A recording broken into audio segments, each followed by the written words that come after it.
आज हम एक ऐसे शास्त्र में उतरने जा रहे हैं जो शास्त्र कम और मौन का झरना अधिक है। यह है अष्टावक्र गीता। कृष्ण की गीता युद्ध भूमि में गाई गई। शोर था, अर्जुन के भीतर प्रश्न था और कृष्ण ने उसे कर्म का मार्ग दिखाया। लेकिन अष्टावक्र की गीता ये किसी युद्ध भूमि पर नहीं, ये तो एक आंतरिक क्रांति है। यहाँ कोई युद्ध नहीं, कोई संघर्ष नहीं, यहाँ केवल मौन है और मौन में सत्य की गूंज। कहते हैं मिथिला का राज दरबार सजा था। राजा जनक बड़े ज्ञानी थे। उनके दरबार में हजारों ऋषि मुनि विद्वान एकत्रित थे। जनक ने प्रश्न रखा, आत्मा क्या है? सैकड़ों पंडित मौन हो गए, शास्त्रों में उत्तर खोजते रह गए, लेकिन शब्द कम पड़ गए। और तभी दरबार में प्रवेश हुआ एक लड़के का। लड़का था ठेरा मेरा, शरीर में 8 विकृतियां। चलते समय लगता जैसे हर अंग अलग दिशा में भाग रहा हो। सभा हंसी से गूंज उठी, क्योंकि ये लड़का बाहर से इतना विकलांग था, लेकिन भीतर उसका स्वरूप था तेजस्वी। वह था अष्टावक्र। जनक ने मुस्कुराकर कहा, तुम बता सकते हो आत्मा क्या है?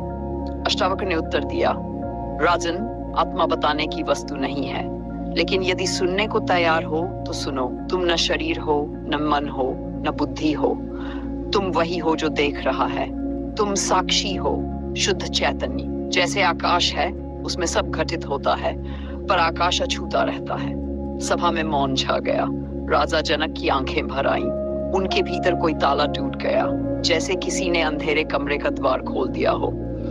ओशो कहते हैं अष्टावक्र गीता सबसे खतरनाक शास्त्र है, क्योंकि ये तुम्हें कोई बहाना नहीं देती। ये कहती है न पूजा करनी है, न उपवास रखना है, न किसी देवता को पकड़ना है। सिर्फ जानना है मैं आत्मा हूं, लेकिन ये जानना आसान नहीं।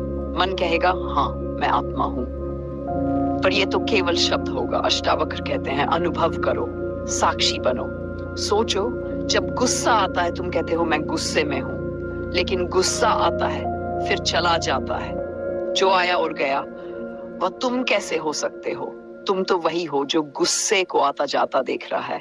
जब सुख आता है तुम हंसते हो, जब दुख आता है तुम रोते हो, लेकिन जो सुख दुख को आते जाते देख रहा है वह अचल है, शाश्वत है। वह तुम हो। अष्टावक्र की शिक्षा है अपने आप को देखना सीखो, साक्षी बनो। तुम्हें बदलने की जरूरत नहीं है, तुम पहले से ही मुक्त हो। लेकिन मन बार बार कहेगा कुछ करो, साधना करो, उपवास करो। अष्टावक्र कहते हैं कुछ करने की जरूरत नहीं, केवल मौन में उतर जाओ। एक कथा है, अष्टावक्र ने जनक से कहा, राजन, ये जो महल है ये तुम्हारा है, लेकिन तुम महल नहीं हो। ये जो शरीर है ये तुम्हारा है, लेकिन तुम शरीर नहीं हो। ये जो मन है ये तुम्हारा है, लेकिन तुम मन भी नहीं हो। जनक ने पूछा, तो मैं कौन हूं? अष्टावक्र ने कहा, जो ये सब प्रश्न पूछ रहा है, जो ये सब देख रहा है, वही तुम हो। उस क्षण जनक भीतर डूब गए। कहते हैं उसी पल वे समाधि को प्राप्त हो गए। ओशो कहते हैं अगर तुम सचमुच अष्टावक्र गीता को सुन लो तो तुम्हारे जीवन में तुरंत क्रांति हो सकती है। लेकिन समस्या यह है कि तुम सुनते नहीं। तुम्हारा मन बीच में खड़ा हो जाता है।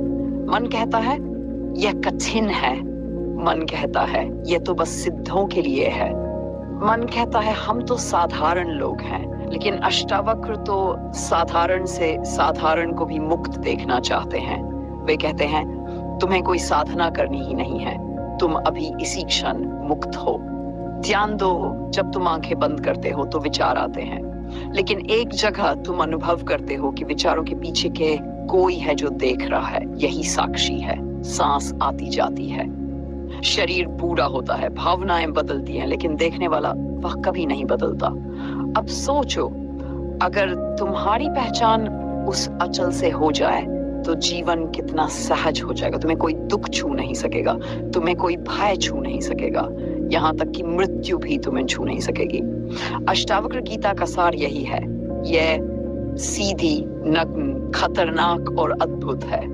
सीधी इसलिए कि इसमें कोई पेच नहीं, इसलिए कि इसमें कोई आडंबर नहीं। खतरनाक इसलिए कि ये तुम्हारे सारे झूठ तोड़ देती है, और अद्भुत इसलिए कि इसमें प्रवेश कर लोगे तो तुम्हें अपने ही भीतर परमात्मा दिखाई देगा। अब एक क्षण के लिए आंखें बंद करो, गहरी सांस लो और भीतर देखो।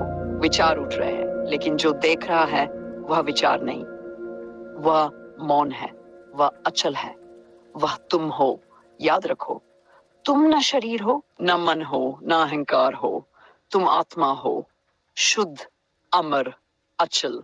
यही अष्टावक्र का संदेश है, यही ओशो की पुकार है।